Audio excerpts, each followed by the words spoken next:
प्रणिपत्य परम ज्योति सर्वचा जगदीतलम तमहा प्रस्मनम वक्षे जन्म शास्त्र प्रदीपकम। आज हम आपसे बात करने जा रहे हैं कि पितृपक्ष समाप्त होने जा रहा है और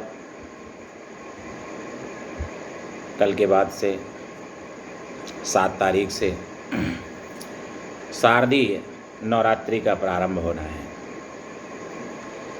इस समय पितृपक्ष के विसर्जन के बाद सभी लोगों के मन में भ्रम रहता है कितने बजे से कलश स्थापना होगी।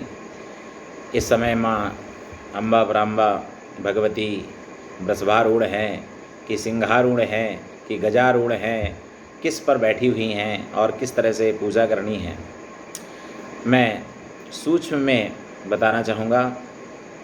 इस समय शारदीय नवरात्रि जो प्रारंभ होनी है 7 अक्टूबर से, उस दिन वैधृत योग का अभाव है और वैधृत योग के निषेध के कारण अभिजित नक्षत्र में कलश स्थापना होनी है।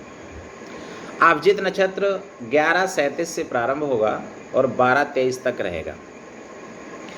अभिजित मुहूर्त में ही आप अपने घर में जो लोग कलश स्थापना करते हैं वो लोग कर सकते हैं। देवी जी इस बार डोली पर सवार होकर के आ रही हैं, तो जो लोग दुर्गा जी की प्रतिमा खरीदने जा रहे हैं या जो लोग स्थापना करते हैं, कोशिश करें कि इस बार मैया को सिंहारूढ़ लेकर के ना आएँ और इस बार मैया को डोली में लेकर के आएँ। इस बार मैया की सवारी डोली है। प्रथम दिन चंदन और त्रिफला से विशेषकर मैया को अर्पण करने की जो सामग्री है वो चंदन और त्रिफला है, इसलिए आप लोग चंदन और त्रिफला प्रथम दिवस में मैया को भेंट करें। द्वितीय दिवस में प्रथमम शैलपुत्री च द्वितीयम ब्रह्मचारिणी, जब ब्रह्मचारिणी अवस्था में मैया द्वितीय दिन में हों उस दिन आप रेशमी वस्त्र, रेशमी चुनरी मैया को अर्पण करें। इससे सौभाग्य की वृद्धि होगी। जिसके जीवन में मंगल दोष बहुत ज़्यादा मात्रा में है या जिसकी विवाह विलंब से हो रहा है, जिसकी विवाह में अड़चन आ रही है, घर में बहुत दिनों से प्रयास कर रहे हैं, वर नहीं मिल रहा है, वो सुंदर रेशमी वस्त्र, रेशमी चुनरी मैया को अर्पण करें। निश्चित मात्रा में उसे सुंदर वर की प्राप्ति होगी।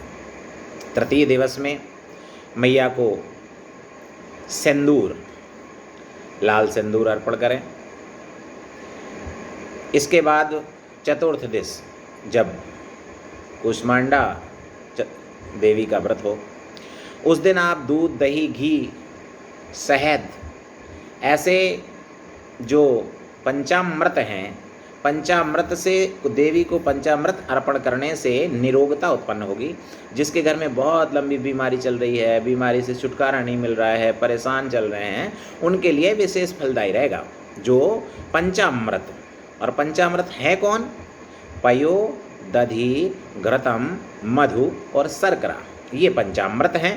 इनको अर्पण करने से विशेष लाभ प्राप्त होगा।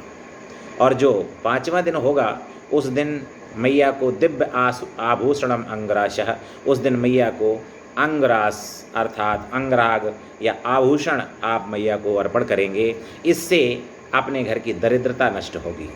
जिनके यहाँ बहुत लोग समस्या करते हैं, महाराज फैक्ट्री डाली, काम ही नहीं चल रहा है, घर में बहुत पैसा आता है, रुकता नहीं है, ऐसे लोगों के लिए अंगरास मैया को अर्पण करने से लाभ प्राप्त होता है। 6वें दिन बिल्व पत्र ले आए और बिल्व फल, बिल्व पत्र नहीं, बिल्व फल को ले आए। बिल्व पत्र तो आप रोज़ भी दुर्गा में चढ़ा सकते हैं, कोई दिक्कत नहीं है, लेकिन उस दिन आप मैया को बिल्व फल ले आए और बिल्व फल को साक्षात दुर्गा मान करके उनकी पूजा करें और मैया को अर्पण करें। ऐसा करने से आपके ऋण में से आपकी समृद्धि में बढ़ावा मिलेगा, आपको ऋण से निजात मिलेगा और नए काम, नए उद्योग आपके प्रारंभ हो जाएंगे। और ऐसा जो 7वें, इस तरह से 12 अक्टूबर को मंगलवार को, उस दिन आप पुस्तिका, एक सुंदर पुस्तिका, और कोशिश करें कि उसका रंग भी, आवरण जो बाहरी आवरण हो पुस्तक का वो लाल हो और वो मैया को भेंट करें।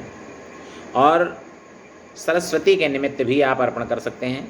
जिनके बालकों का पढ़ने में मन नहीं लग रहा है, पढ़ाई से जी चुराते हैं, या जो लोग बार बार असफल होते हैं, वो लोग ऐसा करेंगे तो उनको लाभ मिलेगा।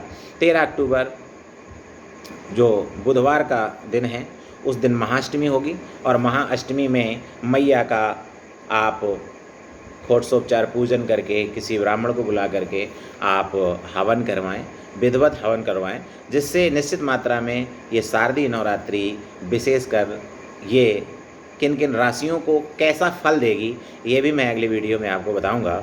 लेकिन ये नवरात्रि में क्या क्या चढ़ाना है और क्या क्या करना है, इसके लिए मैंने बताया। कोशिश करें 13 तारीख को ही कन्या पूजन भी कर लें, और कन्या पूजन करने के तदोपरांत मैया की क्षमा प्रार्थना करके दैवी विसर्जन भी किया जा सकता है। आज के लिए इतना ही। मैं आचार्य कृष्ण अवतार त्रिपाठी पुनः से आपको फिर अपनी अगली प्रस्तुति में आऊँगा।